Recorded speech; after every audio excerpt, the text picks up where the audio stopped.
గ్రంథాలు కూడా మనకు దొరకవు. పరిశుద్ధ గ్రంథాలు కూడా జాగ్రత్తగా పెట్టుకుందండి.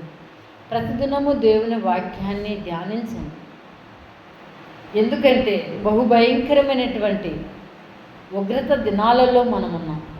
కాబట్టి మన ఎడల కనికరము దయ చూపించేవాడు ఆయనే. కాబట్టి ఆయనే కార్యములు జరిగించాలి, ఆయన సహాయం చేయాలని ప్రార్థన చేయండి. మరి అనేక మంది దినానికి కొన్ని వేల మంది ప్రజలు నశించిపోతూ ఉన్నారు. రక్షణ ఎరుగకనే వారు చనిపోతున్నారు. రక్షణ కావాలని ప్రతి కుటుంబాల కొరకు ప్రార్థన చేయండి. మన స్వార్థం కొరకు మనం ప్రార్థన చేయదు. దయచేసి మన అవసరతలు, మన కుటుంబాలలో మన పిల్లలకు ఏది కావాలో ఆయనకు తెలుసు.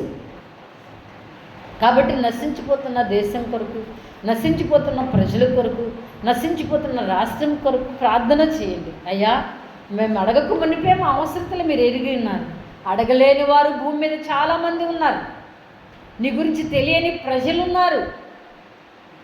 నా ప్రభు, అలాంటి వారు నేను గుర్తెరిగి, అలాంటి వారు నీ సర్వసత్యములకు నడవటానికి, నీ మహిమలో, నీ రాజ్యములో ఉండటానికి వారికి కృపదయ చేయండి ప్రభు అని మనమందరము కూడా మన బాధ్యత, మనకు అప్పగించిన భారము ప్రార్థన చేయండి.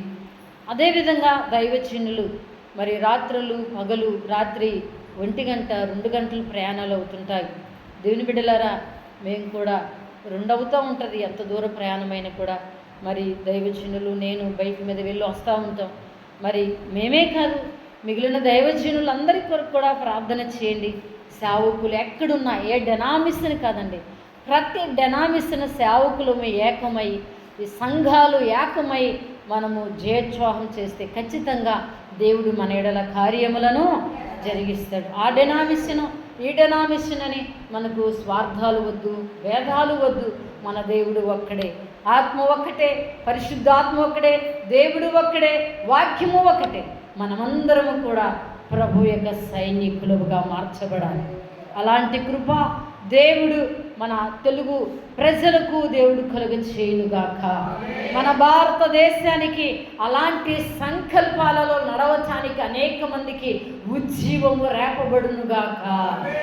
దేవుని బిడ్డలారా, ప్రార్థించండి. మరి అలాగనే ఏప్రిల్ మాసంలో కూడికలు ఉన్నాయి. ఆ కూడికల నిమిత్తం